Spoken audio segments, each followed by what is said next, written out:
তিনি বুঝে ফেলেছে যে অনির্বাচিত সরকার কত অথর্ব সরকার হয়, এটা এই সরকার বুঝাই দিছে। জুলাই সনদ বাস্তবায়ন, গণভোট এবং জাতীয় নির্বাচন, এই তিনটি প্রশ্নে রাজনৈতিক দলগুলো যদি বিভক্ত হয়ে পড়ে, তাহলে কি প্রধান উপদেষ্টা ডক্টর মোহাম্মদ ইউনূস পদত্যাগ করবেন? প্রধান উপদেষ্টা নোবেল বিজয়ী ডক্টর মোহাম্মদ ইউনূস নেতৃত্বাধীন অন্তর্বর্তী সরকারের পতন ঘটিয়ে নতুন সরকার গঠনের বড় একটি ষড়যন্ত্র ফাঁস হয়েছে। পুলিশের হাতে গ্রেপ্তার হওয়া বাংলাদেশি বংশোদ্ভূত মার্কিন নাগরিক এনায়েত করিম সম্প্রতি রিমান্ডে ও আদালতে দেয়া জবানবন্দিতে এ ষড়যন্ত্র ফাঁস করেন। আসসালামু আলাইকুম দর্শক, ডক্টর মোহাম্মদ ইউনূসকে সরিয়ে নতুন সরকার গঠন করার জন্য ব্যাপক ষড়যন্ত্র চালিয়ে গিয়েছে মার্কিন একজন নাগরিক। তিনি বাংলাদেশে আটক হয়েছেন। তিনি চাঞ্চল্যকর কিছু তথ্য দিয়েছেন রয়ের সাহায্যে। কিভাবে ডক্টর মোহাম্মদ ইউনূসকে সরিয়ে নতুন সরকার গঠন করতে চেয়েছিলেন তার মুখ থেকে শুনতে পারবেন। অন্যদিকে জুলাই সনদ ও গণভোট নিয়ে চাপের মুখে ডক্টর ইউনূস, তিনি পদত্যাগ করতে পারেন বলে গুঞ্জন সৃষ্টি হয়েছে। দর্শক, বিস্তারিত দেখতে পারবেন এই ভিডিও। একটি লাইক করে দেখতে থাকুন সম্পূর্ণ ভিডিওটি।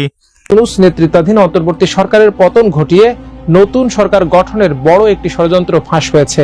পুলিশের হাতে গ্রেপ্তার হওয়া বাংলাদেশি বংশোদ্ভূত মার্কিন নাগরিক এনায়েত করিম সম্প্রতি রিমান্ডে ও আদালতে দেয়া জবানবন্দিতে এ ষড়যন্ত্র ফাঁস করেন। তিনি সরকারের উপদেষ্টা পরিষদে কে প্রধান উপদেষ্টা এবং কে উপদেষ্টা হতে যাচ্ছিলেন তাদের নামও প্রকাশ করেন। নির্ভরযোগ্য সূত্রে জানা গেছে, নতুন সরকার গঠনের এই ষড়যন্ত্রের নেটওয়ার্কে এনায়েত করিমের সঙ্গে দেশের অনেক রাঘব বোয়াল জড়িত। এই ষড়যন্ত্র বাস্তবায়নের জন্য দেশ বিদেশে এনায়েত করিম ও সংশ্লিষ্টদের উপস্থিতিতে বেশ কয়েকটি বৈঠক হয়। বৈঠকগুলোয় উপস্থিত ছিলেন রাজনৈতিক নেতৃবৃন্দ, সুশীল সমাজের প্রতিনিধি, প্রতিষ্ঠিত ব্যবসায়ী, সাবেক সেনা কর্মকর্তা এবং সাংবাদিক। ষড়যন্ত্রে সরকারের প্রধান উপদেষ্টা হিসেবে যার নাম ঠিক করা হয়েছিল তিনি একজন অর্থনীতিবিদ।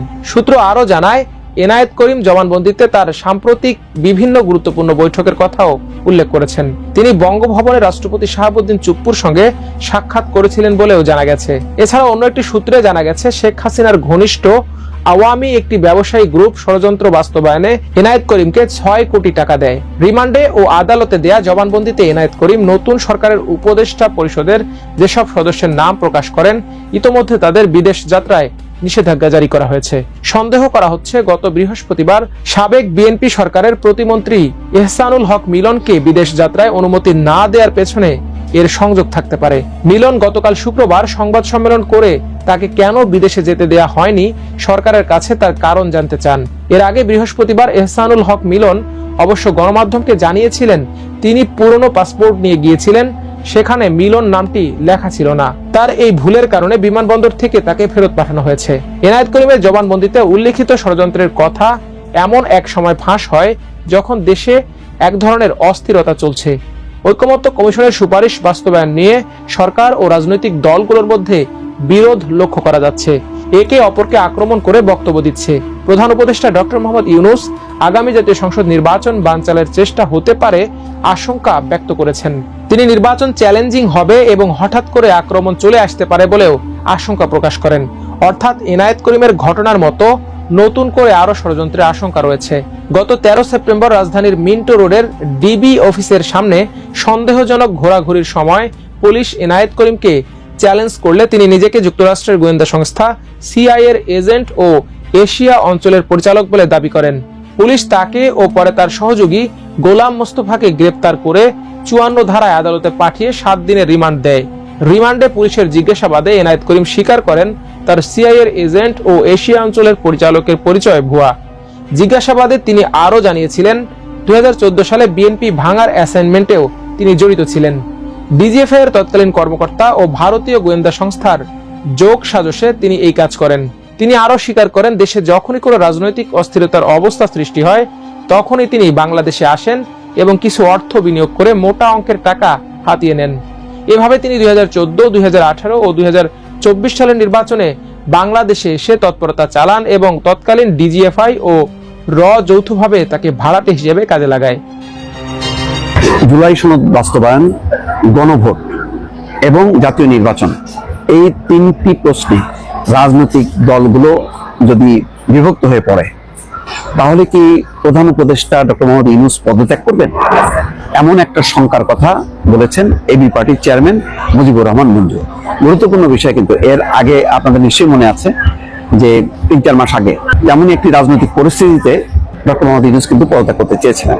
সেই কথাটা নাহিদ ইসলাম বিবিসির কাছে প্রকাশও করেছিলেন। তারপর উপদেষ্টা পরিষদের বৈঠক হয়। সেই বৈঠকে অধিকাংশ উপদেষ্টা ডক্টর মোহাম্মদ ইউনূসের পাশে থাকেন এবং বলেন যে আপনি দৃঢ় থাকেন, এবং তখন পরিস্থিতিটা সামাল হয়। বিএনপি সহ অন্যান্য রাজনৈতিক দলগুলো বৈঠক করে, জিনিসটা মানে তখন মিনিমাইজ হয়। প্রধান উপদেষ্টা তার অভিমান প্রত্যাহার করেন এবং তিনি কাজ শুরু করেন।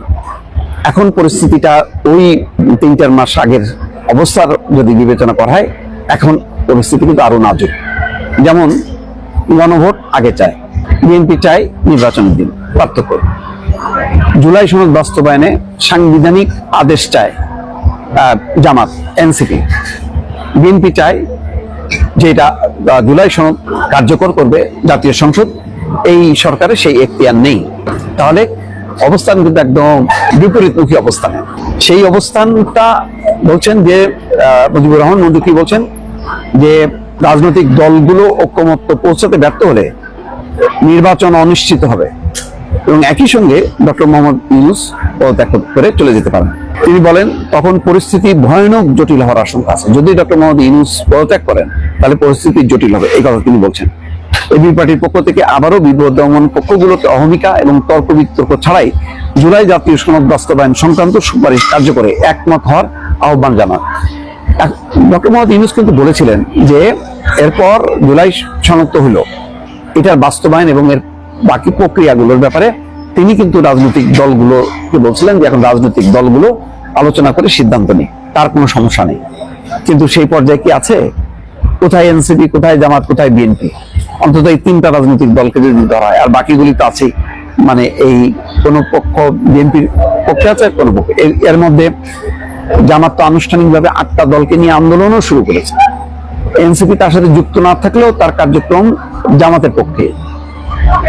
এখন বিএনপি যদি তার সিদ্ধান্ত মনোপুত না হয়, যেহেতু বলছে যে যেভাবে জুলাই সনদের সুপারিশ স্বাক্ষর করেছে প্রধান উপদেষ্টা, এটা তাদের সাথে প্রতারণা করা হয়েছে, তাদের আপত্তিগুলো যুক্ত করা হয়নি।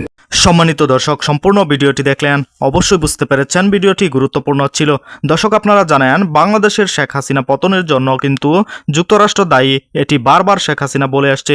কিন্তু এখন দেখা যাচ্ছে যে ডক্টর মোহাম্মদ ইউনূসকেও সরাতে চায় তারা। ডক্টর মোহাম্মদ ইউনূসকে সরিয়ে নতুন সরকার গঠন করার জন্য মার্কিন যুক্তরাষ্ট্র একজন বাসিন্দা তিনি বাংলাদেশে আটক হয়েছেন। তিনি এখানে এসেছিলেন শুধুমাত্র ডক্টর ইউনূসকে ক্ষমতাচ্যুত করার জন্য। এমনকি তিনি রয়ের সাহায্য নিয়েছেন। কয়েকজন রয়ের ইউনিট বাংলাদেশে এরকম ষড়যন্ত্র চালাচ্ছে বলে এবার খবর প্রকাশ হয়েছে। দর্শক, আপনারা জানেন নির্বাচনের আগেই কিন্তু কঠিন সময় পার করছে বাংলাদেশের অন্তর্বর্তীকালীন সরকারকে চাপে রাখছে আওয়ামী লীগ। অন্যদিকে বিএনপি কিন্তু কঠিন চাপে রাখছে, কেননা বিএনপির বিপক্ষে কার্যকলাপ চালাচ্ছে অন্তর্বর্তীকালীন সরকার। শিক্ষার্থীদের কথা মেনে, এনসিপির কথা মেনে বিএনপির বিপক্ষে চলে গিয়েছে ডক্টর মোহাম্মদ ইউনূস। দর্শক, এই ভিডিওতে যে তথ্যগুলো আপনারা পেয়েছেন, এ বিষয়ে আপনাদের কি মতামত তা অবশ্যই কমেন্ট করে জানাবেন, এবং পরবর্তী আপডেট ভিডিওগুলো সবার আগে পেতে চ্যানেলটিকে এখনই সাবস্ক্রাইব করে রাখুন। এই মুহূর্তে বিদায় নিচ্ছি, দেখা হবে পরবর্তী কোনো ভিডিওতে। সে পর্যন্ত ভালো থাকুন, সুস্থ থাকুন। আসসালামু আলাইকুম।